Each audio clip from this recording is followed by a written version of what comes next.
दिल्ली येथील जंतर मंतरवर सुरू असलेल्या विद्यार्थ्यांच्या आंदोलनाला पाठिंबा दर्शवण्यासाठी कराड शहरात सलग तिसऱ्या दिवशी विविध संघटना, विद्यार्थी संघटना आणि राजकीय पक्षांच्या वतीने आंदोलन करण्यात आले। तर सोमवारी कराड शहरातील शासकीय कार्यालयासमोर कराड शहर व तालुक्यातील विद्यार्थ्यांनी एक दिवसीय लाक्षणिक उपोषण करून निषेध व्यक्त केला। या आंदोलनाला विद्यार्थ्यांसह विविध सामाजिक संघटनांचा मोठा प्रतिसाद लाभला।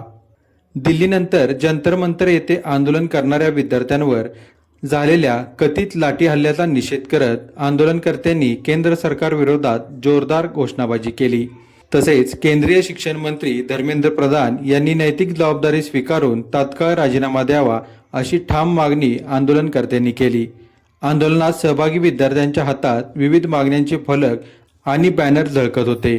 विद्यार्थ्यांवर लाठीमार बंद करा, लोकशाहीतील आवाज दडपणे थांबवा, शिक्षण वाचवा, विद्यार्थी वाचवा, धर्मेंद्र प्रधान राजीनामा द्या, हम लेके रहेंगे आझादी अशा घोषणांनी परिसर दणाणून गेला।